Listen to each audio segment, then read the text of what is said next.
And good evening to all participants. And I want to thank the organizers for giving me this opportunity to present my paper this evening. It's evening in the United States. Also, I want to thank the organizers for constant touch from the beginning of this, emailing to the invitation to the time. I appreciate their efforts, and I want to wish them that they should keep on doing a good job to support people in the world. So I'm presenting on a topic, challenging the dominant knowledge systems through critical curriculum studies education. And once again, I'm Peter Kofi, Dabie, PhD, Miami University, Oxford, Ohio, in the United States. My presentation is about dominant knowledge or narratives that controls the system. It is important to state that there are already existing knowledge in the system that controls our education, our religion, our politics, our practice, and everything that we do. There is already existing knowledge that controls that. So this dominant knowledge continues to perpetuate inequalities in the system. So far as one is considered as superior, definitely the other one is going to be a minority. So the dominant narrative largely originates from colonialism. That's why I use postcolonial theory for this argument. The study argues that the dominant narrative perpetuates injustice in education, and that critical curriculum is one of the means that we can use to challenge those dominant narratives. So the study amplifies the voices of and experience of the silent and marginalized in our society so that we can have equitable and inclusive, socially just knowledge that we will be able to control the dominant and manage the minority through curriculum studies. This study intensifies how or identify how knowledge is produced and has caused inequalities or marginalization in the system. So the dominant knowledge we are talking about refers to whatever exists in the system already before other knowledge and methodologies are added to it. The knowledge system shapes everything that we do. It determines what is validated, determines what is good, it determines what is appropriate, and it shapes our culture and society at large. Let's look at the beginning and where from the dominant knowledge and where does it start from? This knowledge starts from the colonialism where the West considered the East as backward or irrational and justified their colonial domination as said 1978. Said argued that knowledge and cultural representation are not equal and not neutral.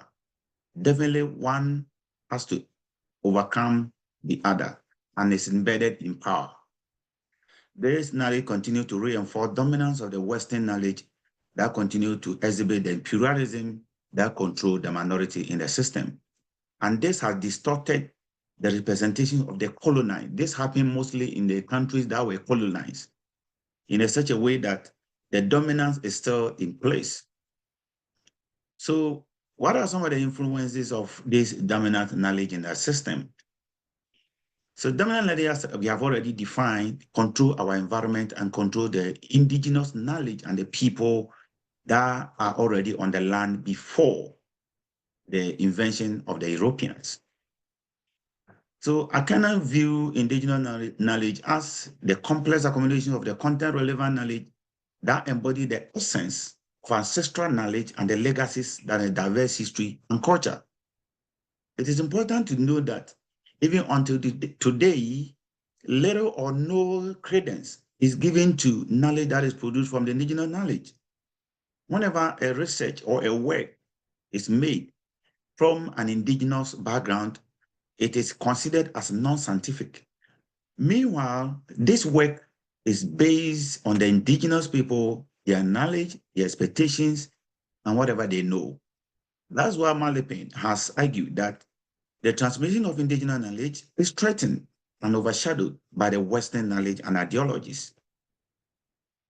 This knowledge is produced, Akana has argued that when knowledge is produced by the external factors, that is making reference to the colonial powers, and imposed on the educational system in our society, it becomes biased and negatively influence the indigenous knowledge and the people, and which is true. The curriculum most countries around the world are using are influenced by the dominant knowledge. Even, for example, those of us on this call, you could see that we have our languages that we speak in our communities, in our country, in our regions, and in our state, but we are all speaking English. It means that that is the dominant knowledge. Why are we not speaking our local language here? Because there is a dominant knowledge in the system that has already controlled our norms and values. So how 2012 argued that there should be an alternative knowledge, such as the indigenous knowledge in our education system that will empower the local people. And this will foster a critical consciousness and encourage us to think critically about the alternative way to go about education. I will use the word critical, as I also use the word critical, to imply that there is a serious deliberation on the debate on the field of curriculum in education. When we say the curriculum should be critical, it means that it should relate to the student's understanding and the world of environment. Students come from somewhere. The student is born to an environment. So the student should learn from the environment, from known to unknown. That is another world. But what we see is that as soon as the person is born, from the first day, he starts speaking different language that is dominant in a society. So the critical curriculum should be non-oppressive. It should be non-oppressive. Anytime that something from outside is imposed through education, it becomes oppressive. And that is considered as not taking the background of the student. And important to know that this dominant knowledge fails to consider this indigenous knowledge system in all aspects. You know, it's important to know that knowledge is shaped by one's social location, your influence, your experience, and the personality. So when you look at the environment that we are coming from, it significantly impacts our social and economic life. What we know and what we do, imagine from our environment. It is important to emphasize that some of our names are imaginated from the rivers in our environment, the rock that we saw in our environment, the mountains surrounding us. This shows our connection with our environment. So this study argues that the dominant knowledge system or the narrative maintain oppression and sideline the rich cultural knowledge production which we were born with. This assertion of critical curriculum studies implies that this one curriculum that we are talking about should be able to amplify the voices and the experience of those who are often silenced and marginalized in our society. It's important to also know that power relationships structure the accessibility of educational environment. The power determines how many years you should be before you start a school. The power in our environment, in our community, in our country determine how many years a child should be in grade 5, grade 4, grade 3, or senior high school. The dominant knowledge has already produced that. And this power relation structure the accessibility of education environment and pedagogies that produce communication in our relation. I will use a critical standpoint, curriculum standpoint, to argue that the understanding of the material reality is very important when we want to talk about all these things. So the study used postcolonial theory as the main argument, the main foundation of the theory, of the argument. Postcolonial theory critically examined the cultural, intellectual, political, and social legacies of colonialism in our society. Its main argument is to promote liberation, empowerment, and social justice, and advocate for a world where all cultures and knowledge systems are acknowledged, respected, and valued. The main producers or the main rational writers behind this post-colonial theory are Fanon and Said. Post-colonial theory is very important to do study because it critiques or it criticizes the dominant knowledge system which is already in place that has imposed sanction on the local language. It's aligned with this study because it criticizes the Western domination, examine the psychological and cultural impact of colonization, and this one promotes the reclaiming of the marginalized voice that has already been submerged. This theory explores how colonial powers have shaped and imposed knowledge system that undermines our identity in indigenous people. It also focuses on the impact of colonialism, which is very important to me, the impact of a colonized state as a result of colonization. So now let's look at the value of the indigenous knowledge system. It's very valuable. Indigenous knowledge system encompasses the traditional knowledge system, practices and beliefs developed by indigenous communities over the generation to gain a deep understanding of their local environment, ecology, their culture, their language, their spirituality, and their social organization. So anything that embodies all the people constitute the indigenous knowledge. Indigenous knowledge also serve as bridge between human and the environment. Like I said, most of us, my name is directly linked to the environment. It's directly linked to my environment. When I want to give you the explanation, it was named after what happened in that area, which shows that it shall be well in future. That is the meaning of Dabie. So it is associated with the environment, that is the indigenous. So the indigenous knowledge serves as a bridge between the human being and the environment. So anytime that bridge is broken, it means that the culture, the identity, the existence of that culture is being diminished. So that is one of the arguments of this paper. So indigenous knowledge also is a body of historical constituted knowledge that is instrumental in the long-term adaptation of the human group in a biophysical environment.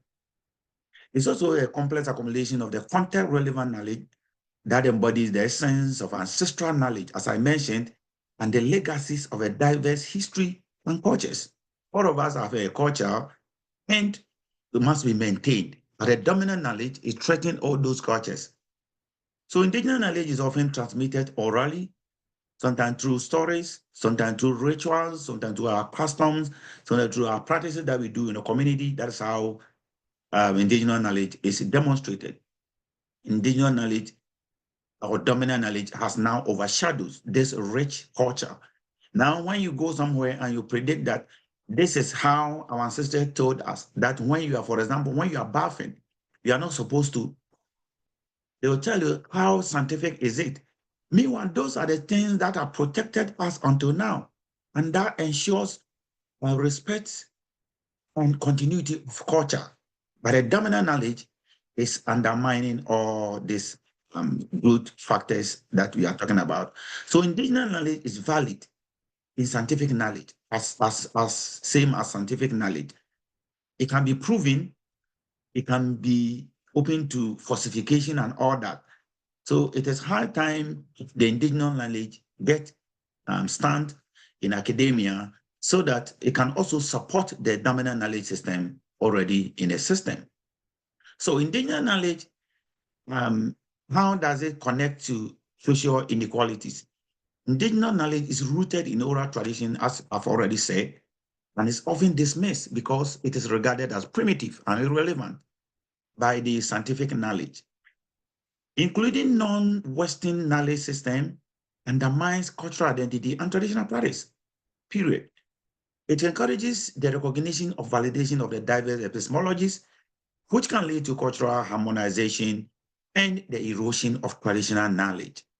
Western knowledge imposed on the indigenous cosmology tend to undermine the norms, the values, the identity, the origination, and the culture of the indigenous people. Undermining, important to mention that undermining indigenous knowledge means that you are undervaluing the indigenous people's culture and identity. Because when you accept somebody's culture, it means that you have already thrown away your own culture. So how does it continue producing the inequality in the system? The dominant knowledge system again reinforces power imbalance in our society, and there's no argument about that. Dominant knowledge, dominance of a specific knowledge, as I've already specified, that is Western capitalist, defines what is considered as legitimate. What we are doing over here, we have now accepted that English is the only language we are going to do. We realize that some of our participants are struggling in speaking the English. That shows how dominant a language has become. Those people who are now struggling in speaking the English, very good in their language. When you go to French, they are going to speak very well, but there's a dominant knowledge which is compelling all of us to speak. And that is the argument of this work. It's projected as superior. If you're not able to speak it, I mean, in the United States, if you're not able to speak English in the United States, it's more or less like you are being devalued. So inequalities and this dominant knowledge, inequalities in knowledge production in some of the subjects. When you look at our school, I'm teaching in Miami University, some of the subjects are considered special, though it is not seen and projected. But as a lecturer, as a teacher, you could see that English, science, mathematics, and other subjects are the main one. But when you look at some of the subjects, such as the ethnobotany, who talk about the relation between our human being and environment, our traditional, that demonstrate who we are, our cultural studies, who demonstrate the existence in the human being, and the local governance are no more treated as very important subjects in our communities and in our education. So one author from Ghana called Ansa, he believed that those histories and contemporary textbooks, even in Ghana, where I'm coming from, for example, portray white as heavily positive. That's what they believe. And it's unfortunate to see that as soon as the child starts school, they start to study the English, which becomes very difficult to adapt because the mother language is what the child knows before coming out.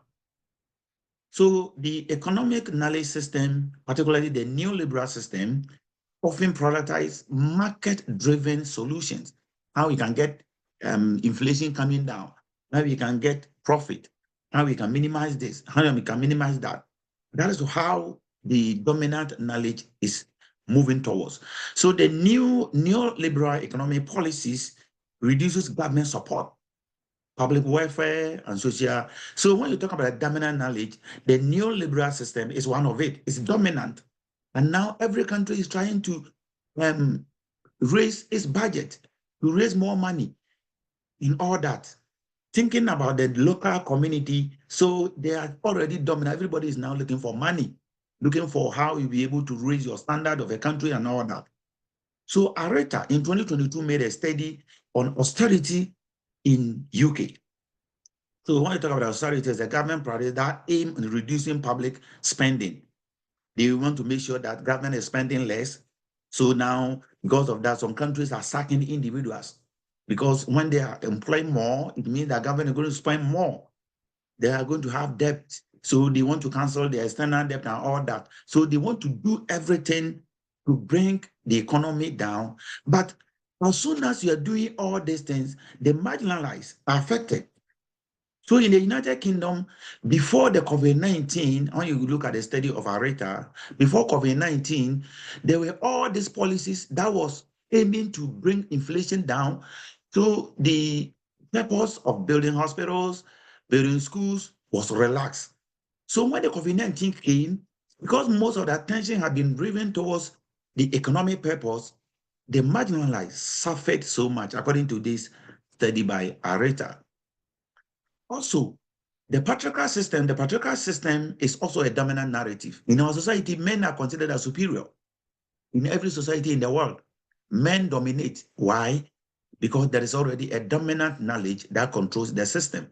Ultimately, the prevalence of the English and the Western language in academia, science, and other sources restrict the participation of non-native speakers, like I already said. We can, if we are speaking in our local language, we could have done better than what we are doing, but there's already a system that is already dominant. So the dominant knowledge system perpetuates social, economic, and political inequalities by framing knowledge as objective. universal, and rooted on a special cultural context, which is based on scientific. And that one need to be challenged by a curriculum. So the rising political cultural environment and the economic inequalities call for critical curriculum in these studies. Dabie has contended that curriculum design by those in power require continuous inspection, criticism, and revision to become a critical curriculum that addresses problems relevant to the growth and development of the people. That is it. So critical curriculum should not be alienated to the student. If a curriculum comes with a knowledge, for example, I'm speaking in maybe I'm speaking in Hausa, then I have a curriculum from maybe the Spanish or English. It means that my Hausa language is a match, and I have to adapt to a new culture, which is alien to the students. So critical curriculum must address the need of the marginalized and oppressed in a society and an educational system. So the marginalized are mostly excluded from the mainstream education content, leading to inequitable access to knowledge, resources, and opportunities. It's important to mention that curriculum to the culture and the history of the learner is very, very important. So the critical curriculum studies at the center is now at the center of the dominant knowledge system, and that produces social justice. So power relation and structures on accessibility in the educational environment produces the communication that we are all saying now. Now, when you look at Ao is one who has really criticized or used curriculum to criticize education. He called for understanding of the material and social reality and exists in a truthful and objective manner. The social location of the marginalized or oppressed can serve as a starting point. So the community, the curriculum that we are talking about should consider the background of the student who's going to use. It shouldn't be designed from maybe European countries and maybe send it to Africa, and we are using this curriculum, which is totally different from the culture of the people that are going to use it. So the epistemological weakness and of the disconnection from the material reality and the pretense of objectivity and the ideology of the educational curriculum should be considered very, very well. Collinson, 1994, did a study in Ghana, and this is what happened. What he did was that he did a study in English in a primary 5 class, that is grade 5.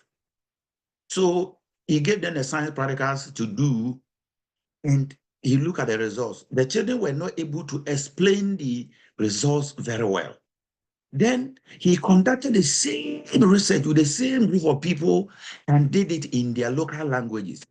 And the result was that the students were able to produce the experiment, gave terminologies, and were able to explain the thing very, very well, more than what the teacher was expected. It proved that when you deny the indigenous people their own culture, if it's not fitted in the initial stage, it has influence on their life as in education. So in conclusion, this study advocates for critical reconceptualization of the curriculum to challenge the dominant and Eurocentric hegemony knowledge that we see in our education, produced by the colonized or the colonial states that are still in the colonized world. Now, it is important to note that there are subtle colonization. Now, I don't think we have a country now under colonization. Every country is now independent and sovereignty. But now we have a subtle colonized or colonization in the system.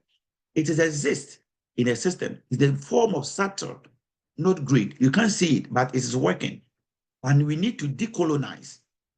We need to decolonize those and deconstruct the mentalities of all this one so that the local knowledge, which form the basis for existence, will be included in our curriculum. Education is not neutral, as I've already said. Education can either reinforce the power in the system or challenge it. Education is not challenging the system already in the system, or it means that it's supporting it. If it's not supporting it, it should challenge it. So curriculum is shaped by the social, political, and economic forces. And that will either lead education to perpetuate inequalities and or promote equality and justice. There is already existing knowledge that influence our education and everything in the system. It is very important to also know that there is a hegemonic forces that produces injustices in our education system, in our society. So therefore, it's very important that if you have a critical consciousness in everything that we do in our democracy, in our school, so that we can promote social justice and contribute to the human liberation. By fostering critical consciousness, education can empower students to challenge the inequalities and work towards more an equitable society. We can do this by adapting transformative leadership. This approach will challenge how we receive critical examinations and or examine how issues are related to the indigenous people and the way we will be able to do that.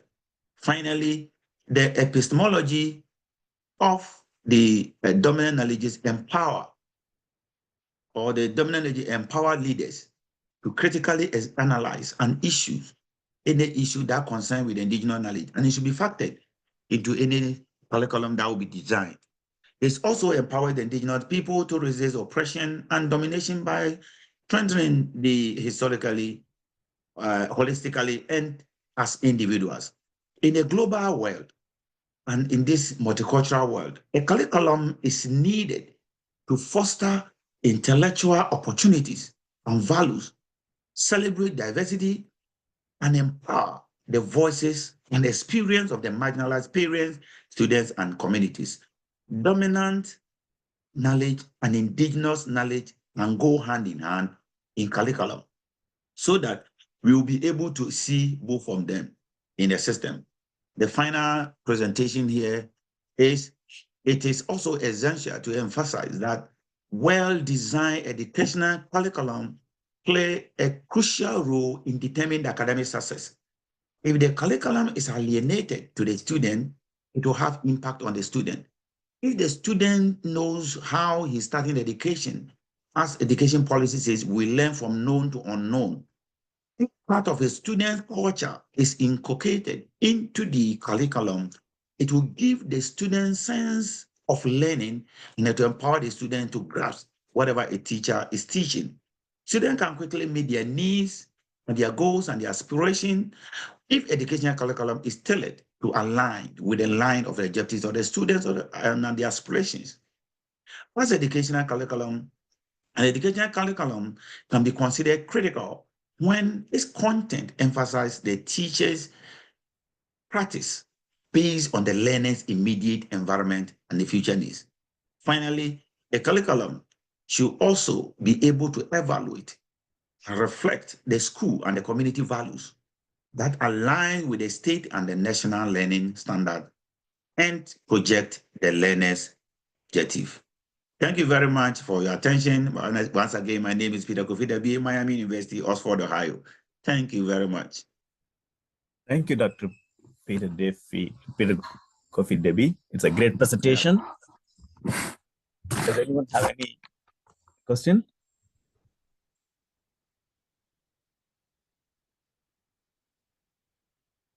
Are there any questions from forum?